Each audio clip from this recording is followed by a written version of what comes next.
Hi, my name is Bill Buchanan, and I run a podcast series on innovators in cryptography and blockchain. And I'm so happy to chat today with Greg McLardie. Hi, Greg Hi, Bill, and you said that beautifully. McLardie. I haven't heard my surname pronounced like that in a long time. Excellent. That's great. Greg has 30 years of executive experience in the USA, Australia, Japan, China, and now in the UK with the likes of Procter and Gamble and EY. He co-created Two Hands and has been operating for over 5 years in Australia and China, with Forbes Magazine publishing a three-page feature on its unique blockchain application in the food industry. With strong international traction, Two Hands has established a company and transferred global IP to the UK to attract investment to scale its impact into the UK, the EU, and beyond. So, can you tell us that's 30 years is a long time to be in the industry with the likes of Procter and Gamble and EY. Can you tell us a little bit about your past through your education and your career development? Yeah, of course, Bill. And now, as you're asking that, I'm thinking, I don't know whether you and your listeners have seen an extraordinary speech by Steve Jobs. He gave a speech at the commencement ceremony at Stanford University. I think it was back in the Yeah, early loved it. noughties. Yeah. And he talked about how he had this really eclectic no, pathway to founding Apple. But then looking back, his all his experiences just made sense. And I guess I could say the same. I started off with EY. I went to Sydney University, went to EY, got my chartered accountancy, and I realized that really just wasn't my cup of tea. And so my dad really encouraged me to go and do an MBA. And so I went to the University of North Carolina, Chapel Hill, to the Keenan Flagler program. Got an MBA there, and but also that's where I met my wife. She was doing her MBA at the same time. Very romantic, and she enticed me as the female of the species can do, Bill, to stay in the US longer. And so Procter and Gamble. We both got an offer from Procter and Gamble. I got an offer on the finance side because of my EY experience, and Gail got an offer on the marketing side. And the experiences at EY were just extraordinary. It was better than an MBA, quite frankly. And they've been around for almost 200 years now. I can see why. And so many of the concepts and fundamental principles that I have from a business professional thinking point of view came from Procter, but came from the rest of my experience. And they asked me. I was 4 years into my Procter and Gamble experience. They asked me to move across into marketing, which was very rare back then. The financial community at the CFO of Procter and Gamble got really angry with me, but I decided to move across into marketing, and it was like a duck to water. I had such a ball. And then we had three kids in Cincinnati, and we decided we wanted them schooled in Oz instead of the US. And so we came back to Australia and to Australia's largest food company. And no, we were there 6 months, and they set me up to Japan to become president of their operation, the president of Japan and South Korea. And and so poor old family with three little kids were marching about. Gee, I learned a lot from Japan, where what a beautiful culture, and where they eat first with their eyes and then with their mouth, and they're so strict and so strict about quality. People think it's a trade barrier that the Japanese just force on, but they are at a level of demanding quality that we still don't fully understand in the West. But gee, that taught me a lot. And then I was there for 2 years. And then the big conglomerate food company I worked for decided that the parts were worth more than the whole, and so they decided to sell off all the parts to make a lot more money for shareholders. And they wanted me to stay with their operations, but I thought, well, I'm at a stage of my career where I reckon things could be done better.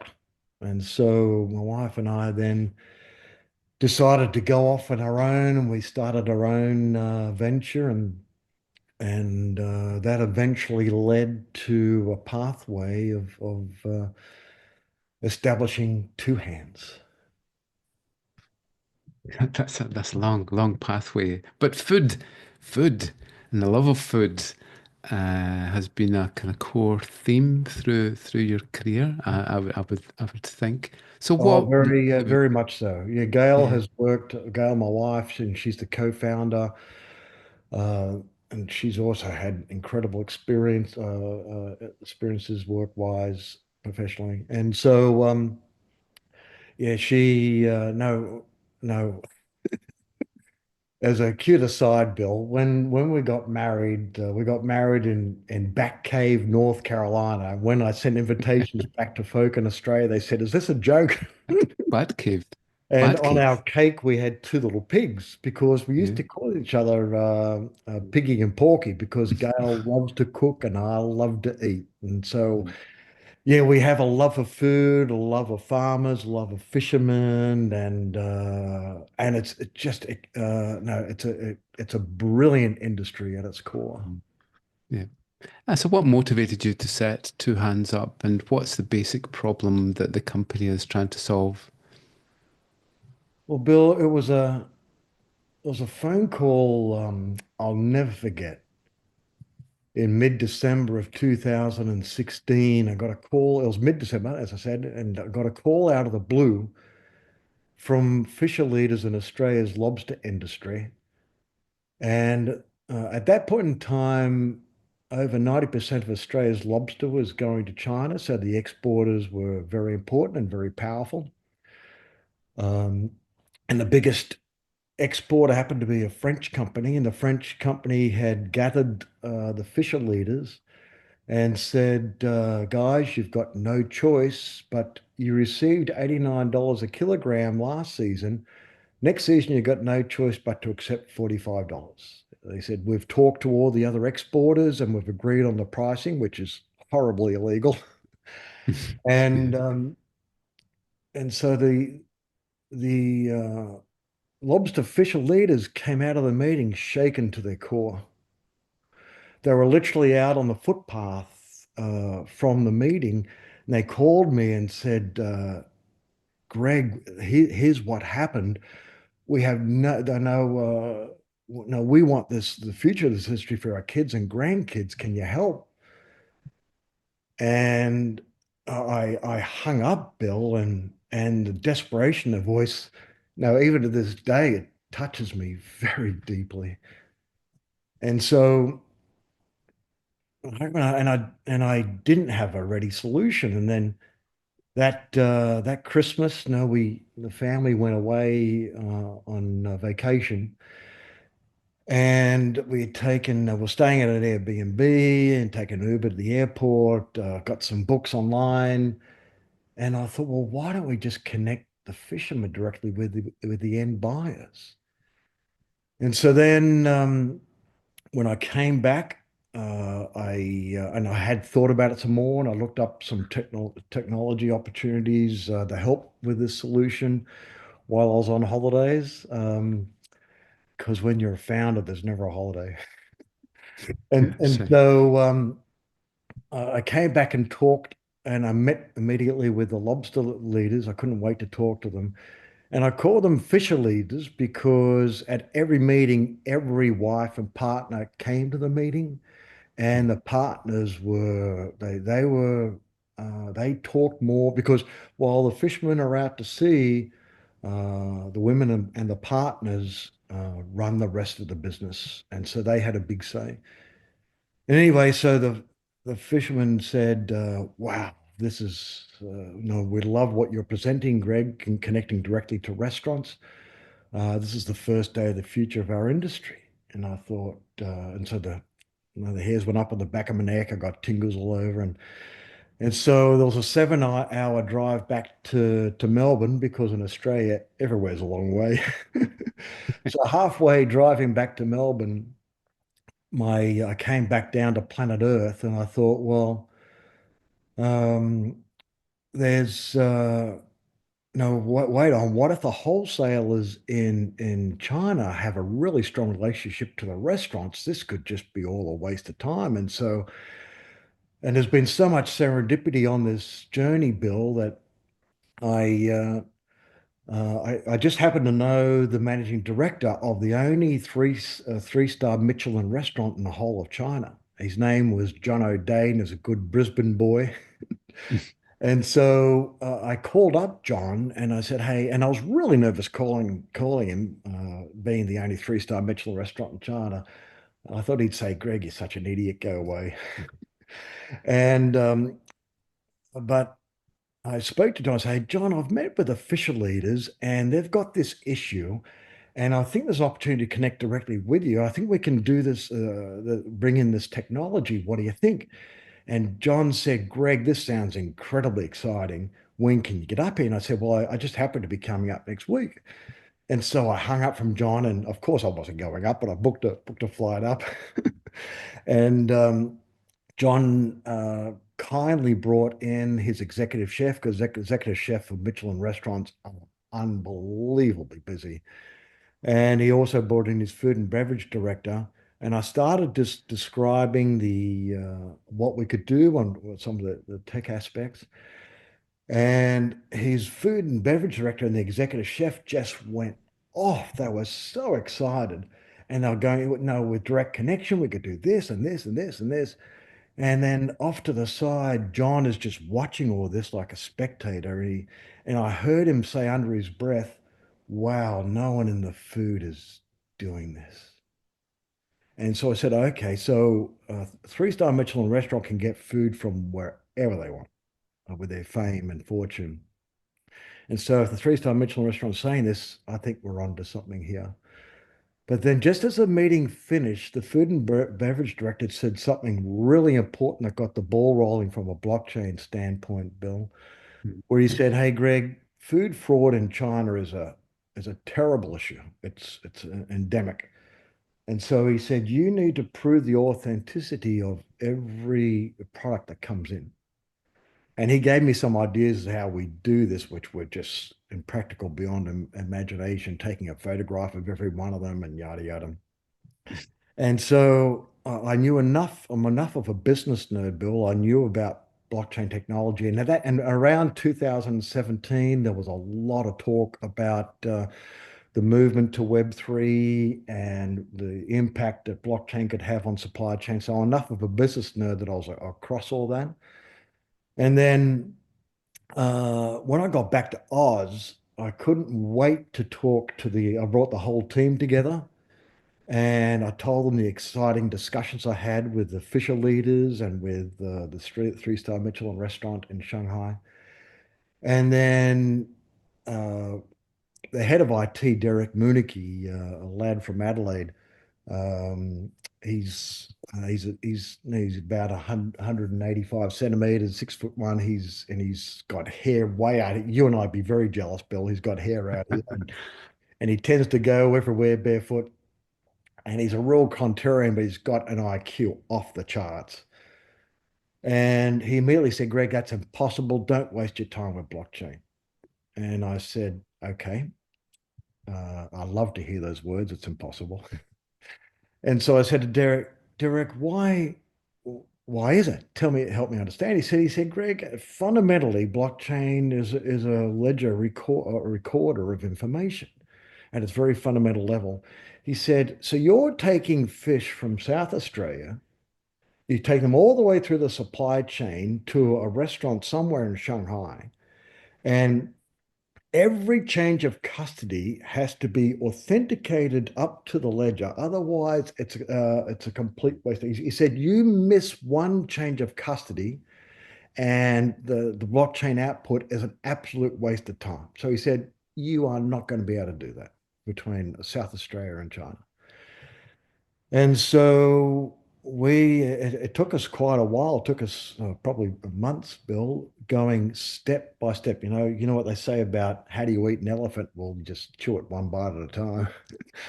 So we chewed on that elephant one bite at a time, and we ended up coming to a solution that and we were frankly quite shocked by that Forbes Magazine article because we didn't, we were just focusing on solving a really serious issue faced by fishermen and restaurants. And we hadn't realized that we had developed something that was commercially a world first in the food industry.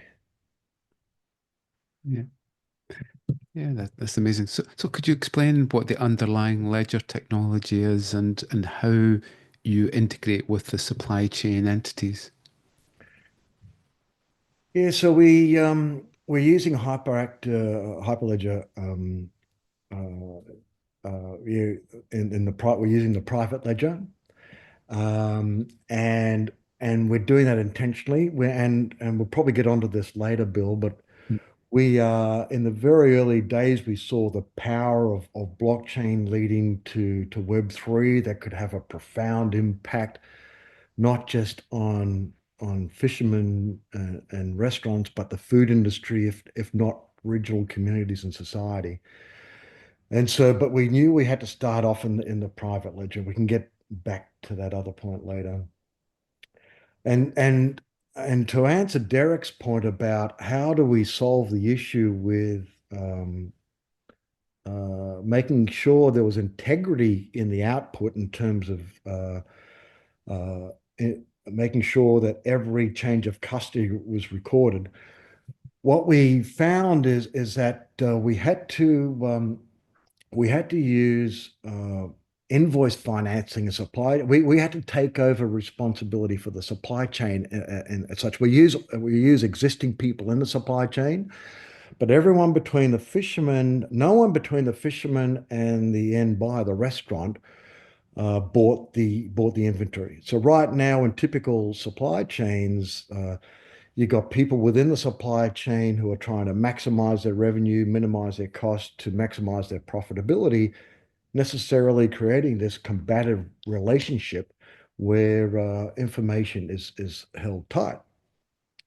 And so we found that combative relationship didn't lend itself to any desire or want to record information up to the blockchain. And so by we turn everyone between the fisherman and farmer and the end buyer into a service provider using invoice financing and supply chain financing. And so, being a service provider, they had to provide the services that we required. So even though we were a startup, we were able um, to tell each service provider in the supply chain to undertake the services that we wanted, including so we had a QR codes attached to we developed a patentable tag that the fisherman attaches. So you have to start with the source of truth, which is the fisherman or farmer. We supply the QR codes to the fisherman or farmer for the product. And in livestock, there's all livestock in Western countries have ear tags that have all so we can draw the information off the ear tag into our QR code. And so as the product through all its different forms, so as you go to a live beast through processing uh, to portions of product through the restaurant, we ensure there's integrity through that whole process, and we follow it through with QR coding through the whole process. For example, with an abattoir or butcher, we will and what we learned, Bill, is that we have to take all the complexity ourselves and make it for everyone from the farmer through logistics and abattoirs and butchers and wholesalers. We had to take on board all the complexity. So, for example, with a butcher or an abattoir or a fish processor, we they use that right now. A lot of them are using barcodes. There's not a lot of QR coding out there. So, but they're using a centralized software system, third-party software for their printing. So we talk to the software printers to put a QR code on the same label that then can be used to be scanned by every participant in the supply chain. All they have to do is just scan it, and then the information is recorded up to the ledger. And that's how we ensure integrity through the supply chain. Does that answer Yeah, your that's question? amazing. So it's not just that you're, I mean, a lot of the supply chain applications, you will tag a pallet, and the pallet will have whiskey bottles or something, but you actually will tag the specific fish that was caught. So you could actually trace the person who eats the fish could actually find out exactly when it was caught and who caught it and where it was caught. You know everything about that whole process. Yes, that's yeah. Thank you, Bill. That's so yeah. We and so every lobster or beef portion is QR coded and recorded to the ledger. In the box is also has a QR code. It absorbs all the data within the box, and then the box is on a pallet, and the pallet Yeah, has a QR code which right, summarizes everything that's in the box and within the contents of the boxes. great. And so what we do is that we record every farmer and fisherman that comes into our platform. They tell their sacred story because of all my word, Bill. They've got so many beautiful stories out there that the world has to hear. And we've developed this real disconnect between um, no urban society and farmers, and so we're helping to bridge that gap. And so when a chef or consumer scans the QR code in the restaurant, they watch a short video of the farmer's sacred story. We do a short video of the beauty of the region where the product is harvested. We have a short information and sometimes a video on the sustainability and product information. And then we have a blockchain dashboard that authenticates and proves the authentication of the provenance and the traceability of the product. It's fantastic because you've got a spectrum there. On the one end, you've got food poisoning, and you want to be able to trace food poisoning. And I know it can cost a lot of resources in actually trying to trace, especially related to fish. But on the other hand, you have the quality of the product. And then you have so many things in between, such as what's the carbon footprint of me eating this fish and so on. So I think you have, do you think, what end of the spectrum do you think most of your clients are interested in? Is it the quality and the provenance, or is it the food poisoning, the traceability of food? Well, it impacts throughout the supply Mm. chain, Bill. And it impacts different no it impacts a spectrum of people. um I'll give you just a couple of, and we've had so many surprises on this Mm. journey with blockchain that we just weren't Mm. expecting, Bill. And the folks out there who are in the blockchain space, my word, you should be proud of what you're doing because I can see where it's going, and it's going to have a truly profound impact on society. And so Mm. in our second shipment from South Australia up to Shanghai, I happened to be in Shanghai, and the shipment arrived, the pallet arrived, a number of the boxes were broken. We immediately temperature checked the contents of the boxes, and they were 14 to 16 degrees Celsius when they should have been 6 to 8 degrees Celsius. So they're well over spec. We scanned the QR code on the boxes, and within seconds, we knew exactly where the problem was.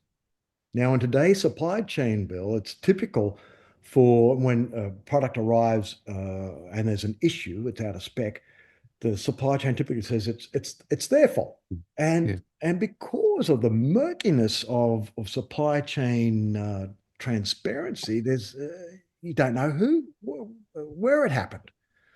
Within seconds, Bill, we were able to know that the product stayed on the Hong Kong tarmac for 76 minutes. And also that's where the trauma occurred and where the Mm. boxes became broken. And so to the incredible embarrassment of the Hong Kong service provider, they found out that the whole supply chain, from the fishermen through every supply chain participant to the Waldorf Astoria and Ritz-Carlton and the diners, everyone in the supply chain knew that that Hong Kong service provider, they knew who it was, that they had caused the product to arrive in a way that was not safe, that had caused some trauma. Mm. And so then people, and so because blockchain technology, I'm saying that obvious to many of your listeners here, but because the extraordinary nature of it is that it's auditable, it's traceable, and that word immutable, it's permanent and can't be changed, manipulated. Because of those three elements, you can now have reputational scores that are permanent, Bill. And so, if this Hong Kong service provider now knew, and everyone and it was like an alarm bell going off. It rung the bell for the supply chain that if they operated out of spec, it could ruin their reputation forever. And Mm. so, and that's what we're going to move to next, of developing these reputational scores based on authentic blockchain information that can't be manipulated. And so, from that day forward, Bill, we had no issues with any supply chain participant operating out of spec. Now, just imagine what that does for food safety that you and I eat. Just Mm. imagine what that does to efficiency of supply chains and what that does to banks and insurers to reduce risk for them. Mm. And then and with that reputation damage and with that supply chain transparency, and I know another quick story is that through thousands of transactions in over 5 years of commercial operation and working in the hospitality industry, which has a reputation for higher risk with debt collection, we've had a total over 5 years of £300 of bad debt It's amazing. because restaurants and hotels and end buyers knew if they had an unsavory claims history or did not pay on time, that would damage their reputation within that the supply chain. Mm. And so, no, in 2024, the UK had record levels of food poisoning. Bill, isn't that a disgrace? We think we're so sophisticated as a society, and we're still having record levels of food Mm. poisoning. Yeah. And so, and I feel sorry for the Food and Safety Agency because they can only act in a reactive way. They can't be proactive. But now, with where I see blockchain going, especially as we move to a Web3 application, they can become proactive, where the FCA will has admitted in the past it can take weeks to not only identify that there's an issue, but then finding out where exactly the issue is and tracing it back to the source. Well, Bill, I just told you a few moments ago that within seconds we were able to find out exactly where the problem was and where it occurred. And so, what that can do for safety and food safety organizations, and just imagine what that can do for, if we can largely eliminate food poisoning in circumstances, what that could do with reduced hospital visits and for more productivity at work, and just basic human safety. Yeah. That's excellent. So obviously you use a permissioned ledger. So obviously the privacy is preserved, but there will be PII or personally identifiable information in there. How do you manage to cope with actually storing or monitoring that type of data? Well, right now, Bill, we're just focused on the product traceability, Mm. and so PII, so personal information is not being shared other than just scanning the QR code to say there's a change of custody. But what we learned with, no, and again, we weren't expecting this, Bill, but we saw that we could take farm and fisher information and then take that through and authenticate that through the supply chain to provide authenticated data to end buyers.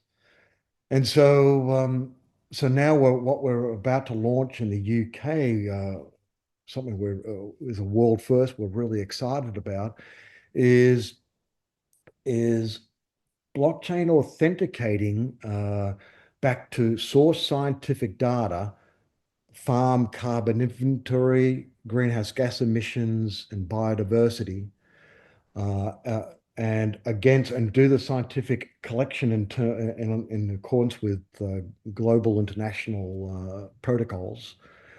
And then, and so, and with that data, then farms can then develop regenerative farming plans based on high forensic analysis on their farms, and so then develop regenerative farming plans based on high levels of forensic data.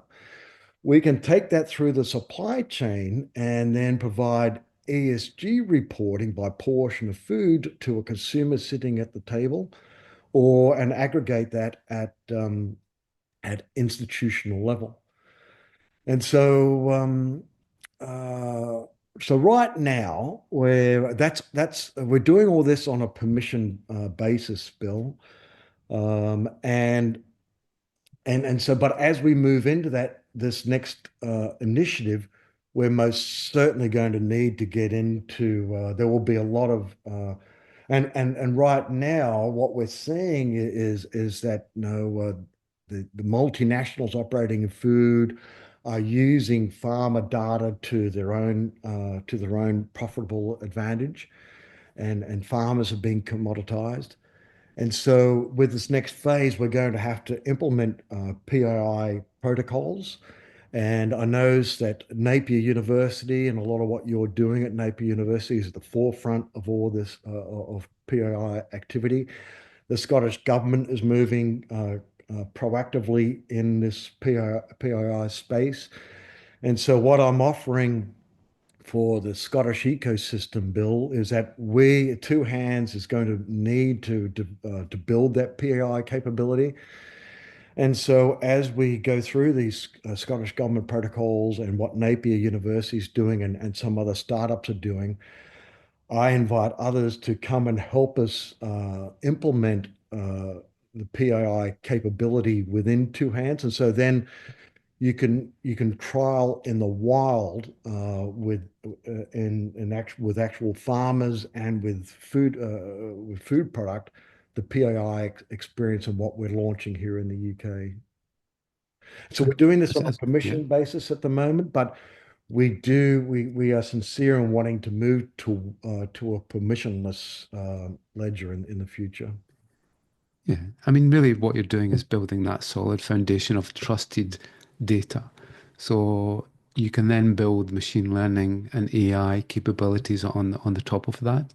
If you make sure that the personally identifiable information isn't exposed, is either aggregated or is protected cryptographically, then you actually have an ecosystem that's actually starting to drive change, trying to understand the economics of food. And I think that's an amazing thing to create. And I think we really need to push governments. I'll come back onto that in a little minute too. Yeah, So beautifully your said, Bill. business is based on supply chain savings. Okay, so if you can save 10%, then obviously you can get the payback from that. So who actually pays for the transaction fees in your supply chain? Yeah, and again, I got to say the Two Hands team gets frustrated when I say this, but we weren't expecting this. So, Bill, when we I mentioned to you that so the restaurants and hotels, we invoice them, and that's how we're able Mm, to get the invoice financing. Uh, and and so we then, as I said, everyone between the farmer and the end buyer is a service provider. No one's buying the stock, and because they're not buying the stock, they have less risk, and with mm, less risk, they have less cost, and also, we're able to take unnecessary people out of the supply chain. For example, we typically avoid, or we always avoid fish markets and markets because we don't see how, if we're connecting farmers and fishermen directly with the end buyers, and you don't need those markets. yeah, So we're able to avoid unnecessary middlemen, but also by turning everyone into a service provider, their risks are lower, their costs are lower. So with over 5 years of experience, we've seen time and time again, we save in excess of 20% versus existing supply chains. And we weren't expecting that. But so we use that 20%, and in every transaction since we've started, we've paid farmers a premium, and um, and that can be a very important premium for them. I know if we give farmers 5% of the restaurant invoice price, that can mean 16 to 19% increase in price for the farmer. That's quite substantial. yeah, So we use the 20% to pay the farmers a premium. We generally provide a discount to the restaurants.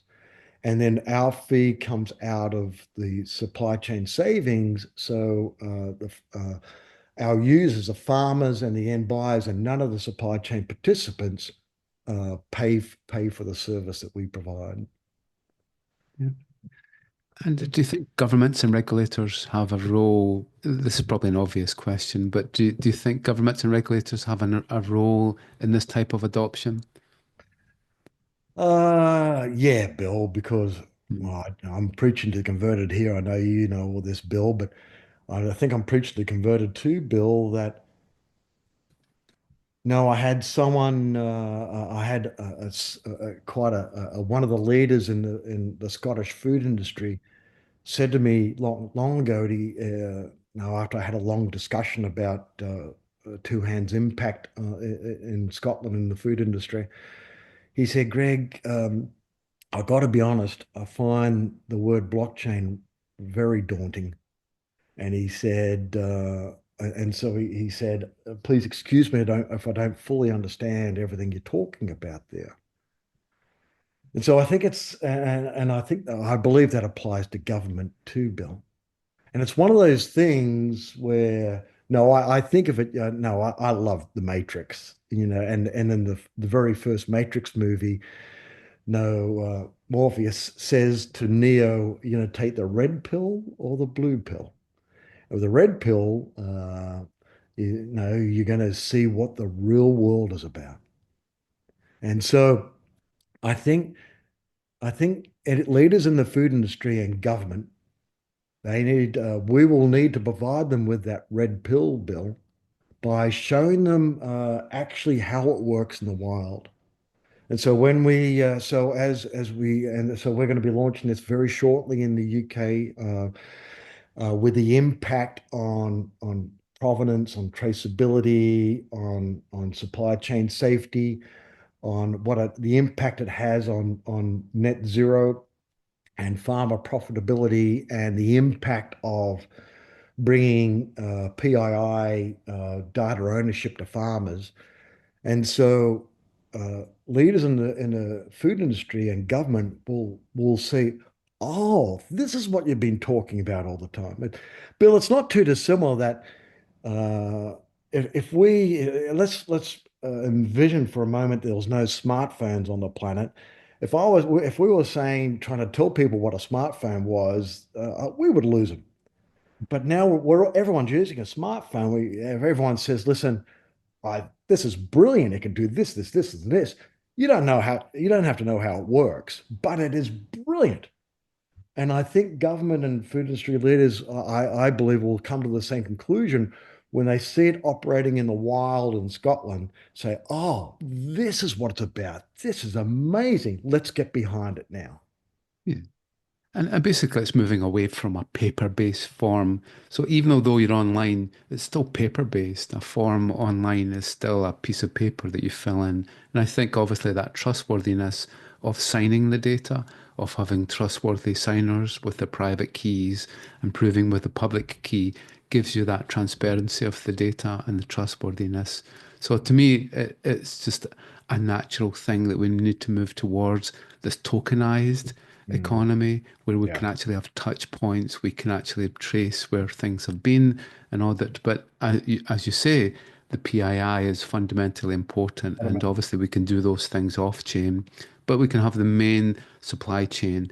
And when you think about it, that's how a modern economy should be working, rather than politicians saying, "I'm going to, I'm going to have I'm going to have this policy, and in 5 years, oh, it didn't work, or so on." I think those days are past. We should be able to show how our interactions actually change things, and we can actually show the data for that. So, what happens when you want to remove or redact data from your blockchain? We haven't, in our 5 years, we haven't needed to do that, Bill, because it's really Mm. fundamental. Just, I guess, it's uh, DLT, distributed ledger technology at its basic form, just following the product through the supply chain. But as we move into true blockchain with smart contracts and the such, we're certainly going to have to address that, Bill. And again, no, we'll have the good people like yourself and the blockchain experts within the Scottish ecosystem to help us put those protocols in place. That's good. And I wouldn't want you to give away what your costs of your business are, but can you give us an idea how much it costs to run this blockchain infrastructure?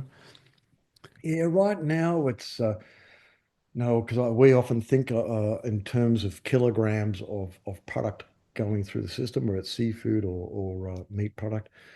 And so for us, it's in tenths of a cent per kilogram. So it's at a very basic level, certainly not an inhibitor for us right now, Bill.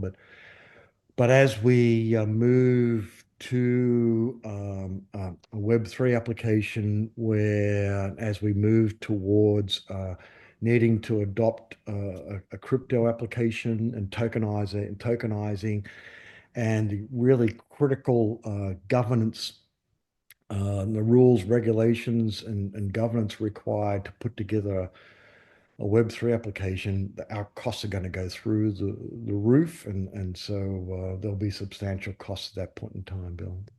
Yeah. And obviously, we have the DNS system, that's the domain naming system.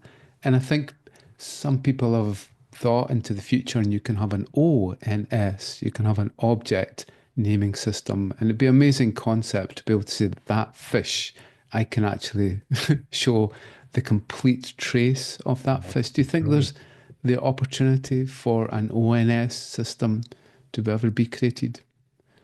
Yeah, and we need that, Bill, because and no, we're in this obesity crisis right now in the UK and globally.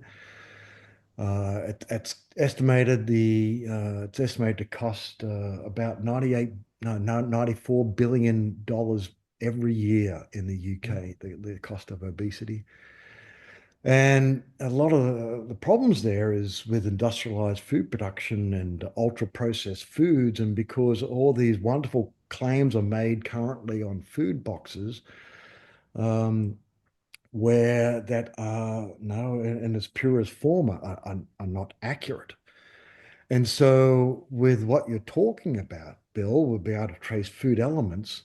We can deliver trust in the contents of the final food product, providing traceability of every element of food going through the final product that will bring a level of transparency and truth. It'll bring truth, Bill, to food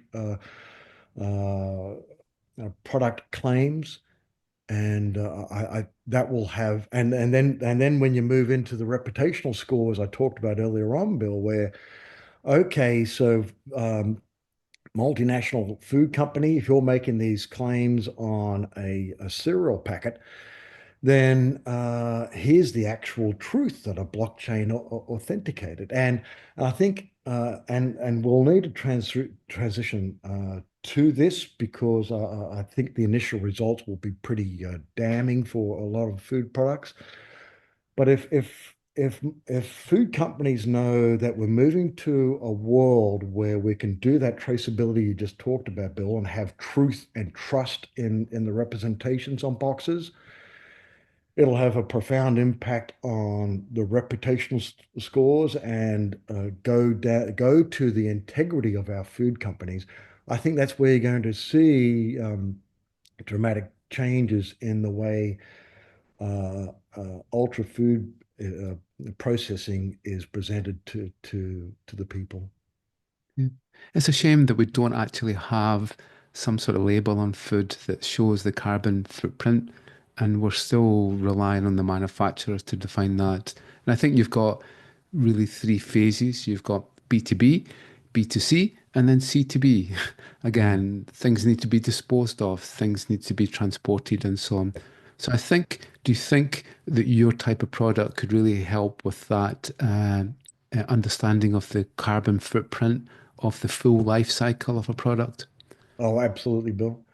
So so I mentioned earlier on how our next phase and what we're doing is to blockchain authenticate back to scientific source data on farm, the carbon inventory, the greenhouse gas emissions, and the biodiversity as well as water. And we'll also move to water quality, air quality, and pollinators and such.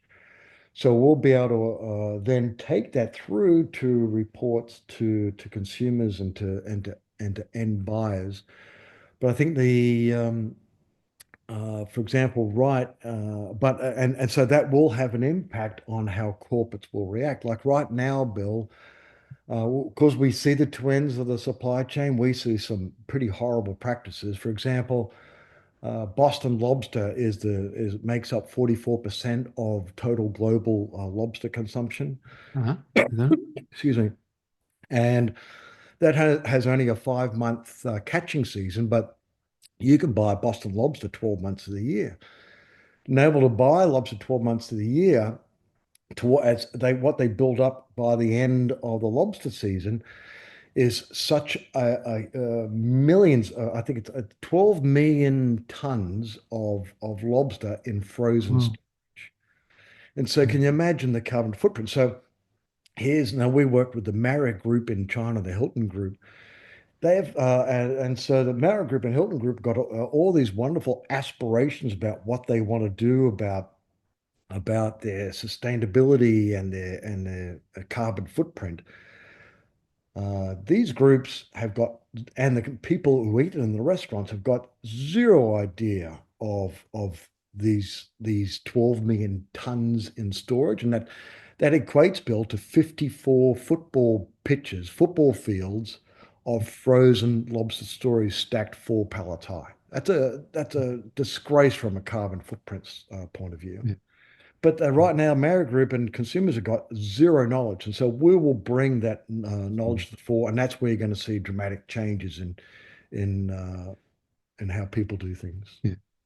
And obviously, food and fish is one application area of this. And obviously, if you can develop that and make sure that the supply chain is covered in that area, you can apply this to virtually any areas, car manufacturing. You can actually Yeah. find out the components within a car, how often they fail, and so on. When they came in for they go in for an MOT or a service, you can actually do a triage to see if all the components are still there. So, what opportunities do you think there are in our economy to tokenize our supply chains? Uh, well, from our, it's huge. No, so Bill, what we'll see within the next 10 years, we'll see really significant tokenizations of supply chains. It has to. So, the reason why we're in the private ledger, permission ledger right now is because We need there's like the farmers and family owned wholesalers and family owned processors and butchers. They want to focus on what they're doing, and they don't have the resources to focus on what in the heck is blockchain and crypto and all this technology and AI. And so I call them the innocents. And so technology has to be deployed in a way that protects the innocents. And so farmers and family-owned businesses truly know that the technology deployment has their back and they can trust it. And so that means, and we've seen and thank goodness for the gaming industry, Bill, because the gaming industry has taught us a lot about how a few actors can do everything they can to get most of the value out of the system.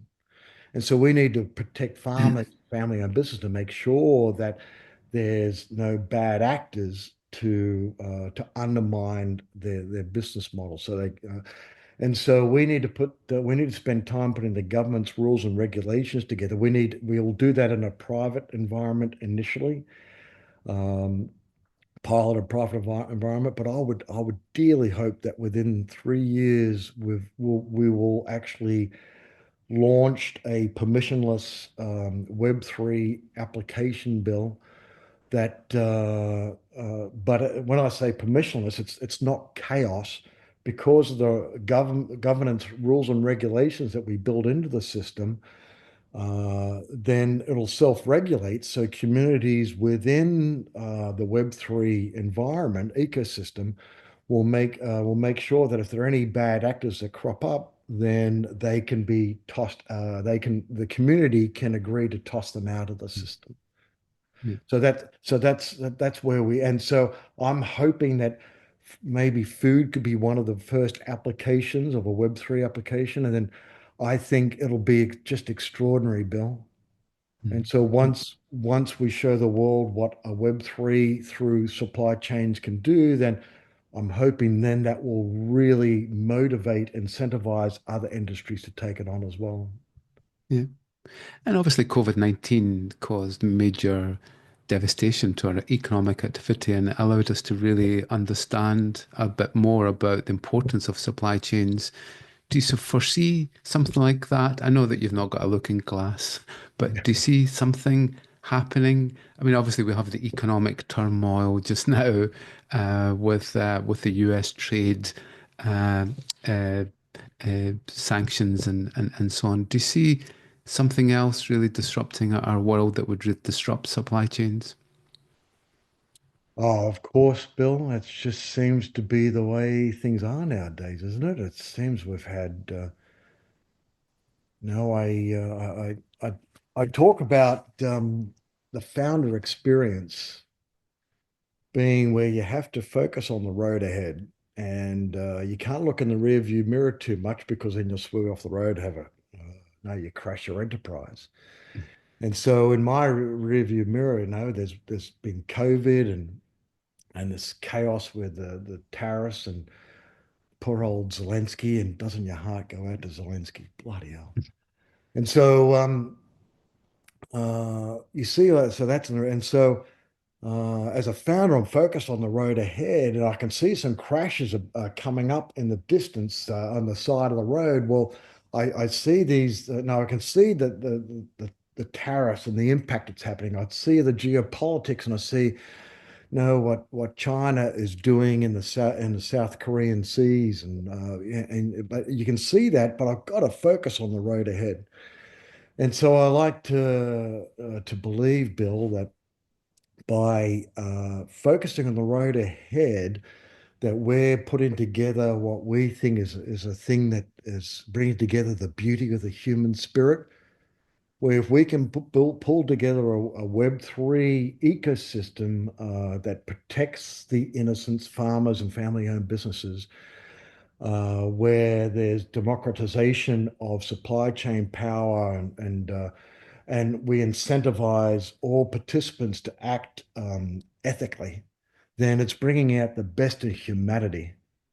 And so, if we can bring about that about that world, then no, these calamities can happen, but we're offsetting that with our focus on where we're going, Bill.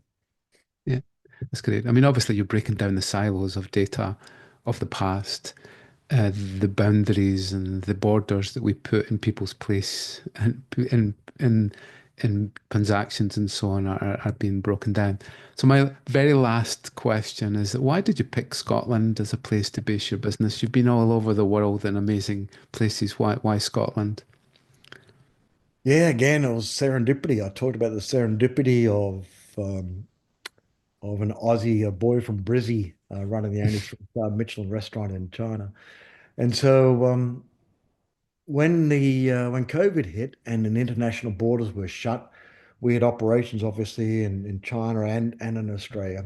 And we have a really good Australian team, excellent Australian team. And the China team needed mentorship. And so I got permission in October of 23. I got permission from both the Chinese and Australian governments to move to Shanghai. And so that December, I was living in China permanently at that point, and I was invited to an event celebrating the very best chefs in China. And as serendipity would have it, Bill, I sat next to the Scottish Trade Commissioner to China. And it was no, it was a butt boring event. Everything in China is huge. There was 191 awards dished out for the dished out. That's not fair because there's great chefs in China. 190 awards given to the best chefs in China, and my word, it went on and on and on. And so the Scottish Trade Commissioner and I had a brilliant conversation that got quite in depth. He was really straightforward and honest with me, and he said, "Hey, Greg, I reckon Brexit's going to happen. It's going to smash UK farmers and fishermen. The government doesn't have a ready answer, and maybe two hands could be part of the solution." He said, I'd really like to see what it would take for us to entice you to come to Scotland. And so, but in no, December 20, that was when we still had a long way to run with COVID, Bill. Yeah. And so, but to Scottish governments, I'll sing their praises, that they were extraordinary.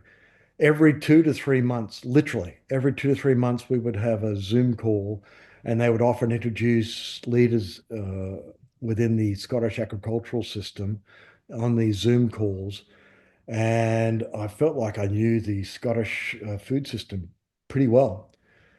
And so fast forward to the beginning of 23, and China had ripped off the zero COVID policy, and what a disaster that was, Bill. I was in the country when China government ripped off the zero COVID band-aid.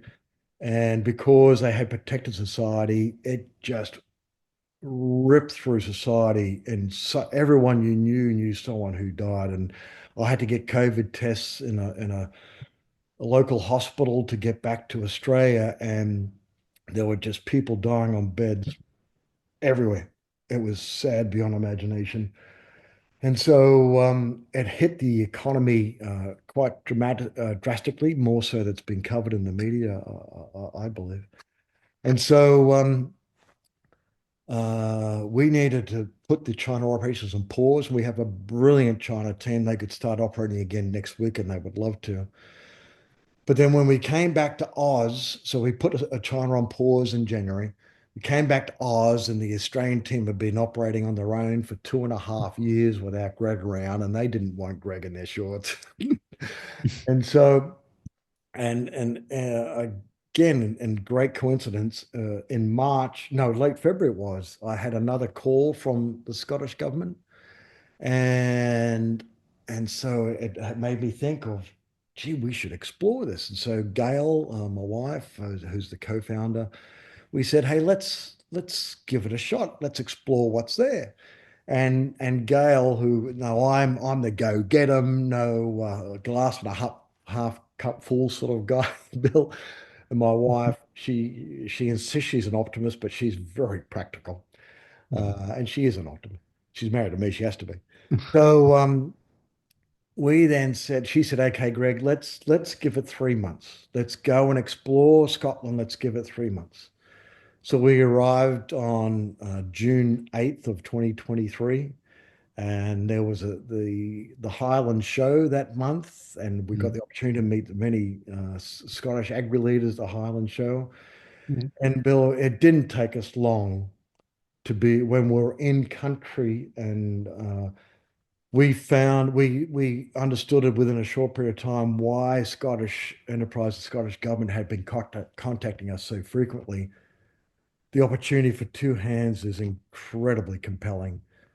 So compelling that by August, we decided to establish a Scottish company based in Edinburgh. Mm. And we had Australian shareholder approval to move global IP to the Scottish enterprise. And we decided to move our family to Scotland. So that's how we came. That's great. So we're so happy to host you here, and all the Oh, best Scott would success be you have. brilliant. Yeah, What wonderful people. yeah. Yeah, all the best for your business, and really just keep up the great work. It's such a great mission that you have, and I think we should all do our part in really pushing governments and regulators to really adopt this type of technology for its trustworthiness, especially, and the opportunities to build on a solid foundation of data is almost endless. So thank you so much. No, thank you, Bill. Loved it. Okay, thanks.